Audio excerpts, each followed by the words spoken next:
एक बात जो सभी स्त्री पुरुष गांठ बांध कर रख लीजिए, जैसे नशा चढ़ता है तो कुछ समय के लिए नशा प्रभाव करता है, ऐसे ही क्रोध में, काम के वेग में कुछ समय रुक जाइए।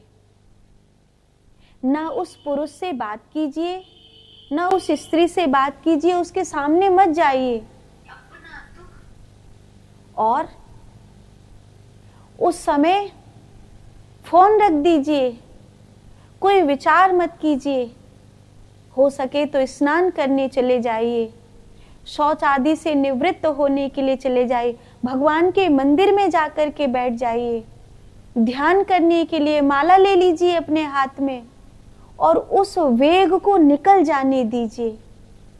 एक बार अपने उस वेग को निकल जाने देंगे, स्त्री हो या पुरुष, तो आप उस साइकिल को, उस सर्किल को जो संसार में आपको बांध रहा था, आप उसको तोड़ देंगे, आप उसको तोड़ देंगे। ये एक उपाय है काम के वेग को जीतने का।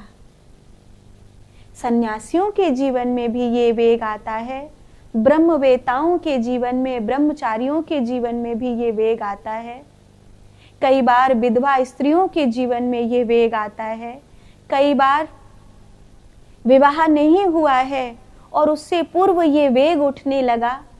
कई बार किसी की पत्नी तो मर गई है या वामांगी तो घर में है और ये वेग उठने लगा।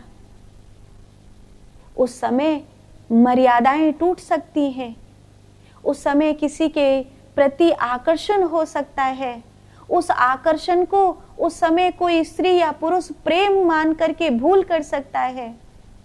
उस समय एक यही उपाय है कि उस समय को टालिए। कैसे टालेंगे?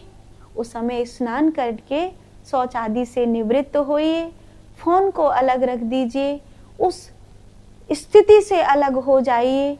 जो कोई ऐसा कामुक व्यक्ति है, कोई ऐसी स्त्री या कोई ऐसा पुरुष है, उससे दूर हो जाइए। उस आकर्षण के घेरे से जो आपको प्रेम लग रहा है, उससे उस समय दूर हो जाइए।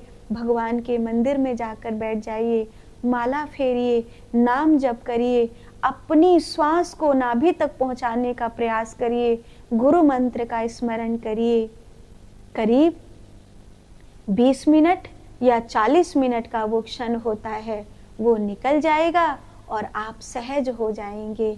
जैसे कोई नशे से उबरने के बाद फिर अपनी वस्तु स्थिति में आ जाता है, जैसे क्रोध से उबरने के बाद कोई अपनी वस्तु स्थिति में आ जाता है, जैसे कोई लोभ और ईर्ष्या से उबरने के बाद अपनी वस्तु स्थिति में आ जाता है, ऐसे ही आप वासना के वेग से उबरकर अपनी वास्तविक स्थिति में आ जाएंगे और आपका कामदेव कुछ नहीं बिगाड़ पाएगा।